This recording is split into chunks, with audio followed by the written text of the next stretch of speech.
Job, chapitre 6. Job prit la parole et dit: Oh! S'il était possible de peser ma douleur, et si toutes mes calamités étaient sur la balance, elles seraient plus pesantes que le sable de la mer. Voilà pourquoi mes paroles vont jusqu'à la folie. Car les flèches du Tout-Puissant m'ont percé, et mon âme en suce le venin. Les terreurs de Dieu se rangent en bataille contre moi. L'âne sauvage crie-t-il auprès de l'herbe tendre? Le bœuf mugit-il auprès de son fourrage? Peut-on manger ce qui est fade et sans sel? Y a-t-il de la saveur dans le blanc d'un œuf? Ce que je voudrais ne pas toucher, c'est là ma nourriture, si dégoûtante soit-elle. Puisse mon vœu s'accomplir, et Dieu veuille réaliser mon espérance. Qu'il plaise à Dieu de m'écraser, qu'il étende sa main et qu'il m'achève. Il me restera du moins une consolation, une joie dans les maux dont il m'accable. Jamais je n'ai transgressé les ordres du Saint. Pourquoi espérer quand je n'ai plus de force? Pourquoi attendre quand ma fin est certaine? Ma force est-elle une force de pierre? Mon corps est-il d'airain? Ne suis-je pas sans ressources, et le salut n'est-il pas loin de moi?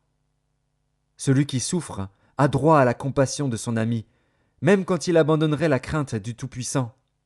Mes frères sont perfides comme un torrent, comme le lit des torrents qui disparaissent. Les glaçons en troublent le cours, la neige s'y précipite.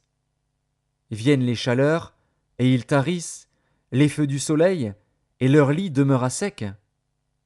Les caravanes se détournent de leur chemin, s'enfoncent dans le désert, et périssent.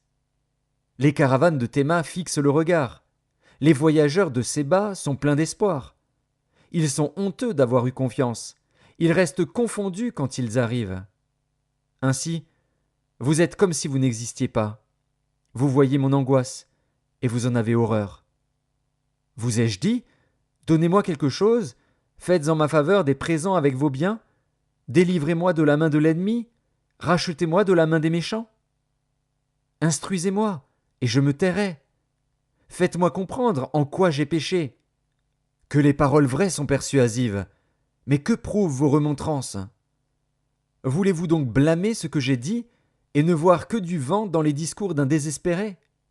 Vous accablez un orphelin, vous persécutez votre ami. Regardez-moi, je vous prie. Vous mentirai-je en face?